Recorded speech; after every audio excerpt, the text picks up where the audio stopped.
EOPS students generally have. It will grant access priority to students for meeting 3 criteria.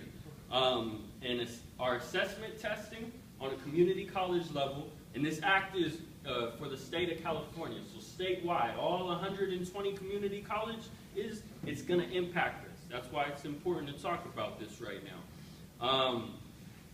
So the criteria is based on assessment, based on whether or not a student has an education plan in place, and based on whether or not they've completed an orientation with their campus. And you know, those 3 things don't seem like much, but let's think about it for a second critically. As first-generation college students, as foster youth, as single parents, as low-income students with responsibilities at home and the ability to only be in school part-time. A lot of us come into these colleges not knowing much about the system in place, not knowing what an ed plan is and how you need to establish one. It's to the point where I believe up at Mesa College, does anyone in here have a number of students up at Mesa College? Does anybody know the population? Overall total, close to 22,000 students. Close to 22,000 students. Out of those 22,000 students up at Mesa College, roughly 14,000 of them do not have an ed plan in place. So a huge 15,000? 16,000 do not have an education plan in place. So let's look at this act. If it requires an ed plan, and over half, the majority of the campus doesn't have an ed plan in place, you know, and we're operating on a budget cut structure, which means we have less counselors to help give those students ed plans, it's going to alienate a huge community of students. With the assessments, we really have to be critical of the accuracy of these assessment tools. You know what I mean? A lot of us have trouble taking tests or certain types of tests, and it may not speak to our intellect, our abilities, and a lot of times these assessment tools they generalize and they categorize us into one type of group. And just by today, by the activities we had, the speakers, the introductions, the people standing up and saying, I am EOPS, you see how diverse our community is. You see that we can't be generalized or categorized into one type of category. So we have to be extremely critical of the accuracy of these assessment tools if all of our access and our priorities to gain entry into these community colleges is going to be based on 3 things. A third of that is these assessments. We have to be critical of these assessments.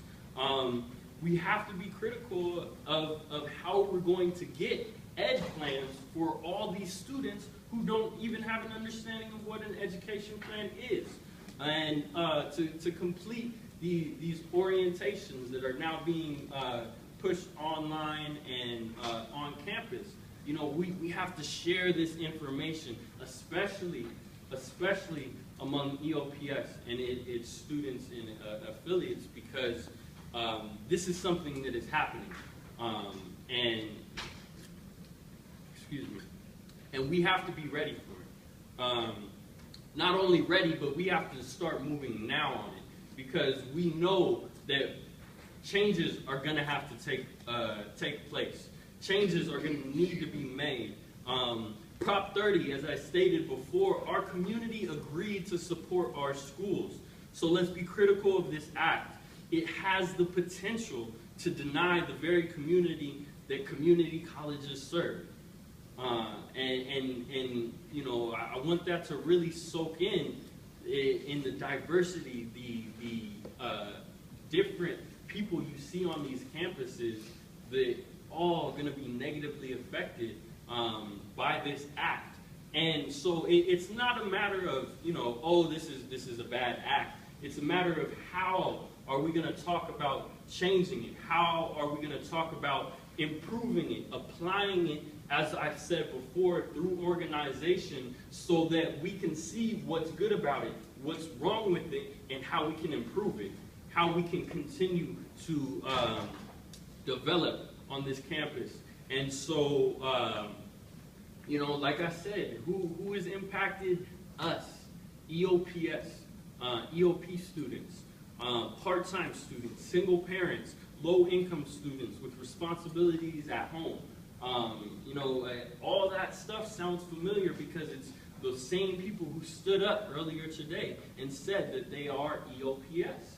And so I'm really trying to drive this point home because this criteria of assessment, ed plan, and orientation, what does that mean? It essentially means that priority is going to be given to the full-time students, the ones who are on a fast track, who already know everything that they got to do, and you know, have the luxury of being able in school full-time and able to accomplish that. So they're going to gain the priority over the community that makes up community colleges. And I see something wrong in that. As a scholar, as a student, I have to look at this through a very critical lens when I'm up here, because that's what I'm asked to do every single day in these classrooms. Why, you know, I think it's extremely appropriate, if not a necessity, for me to apply it outside of these classrooms. I don't have much time, but there's a couple more aspects of it that I want to address. Essentially, you know,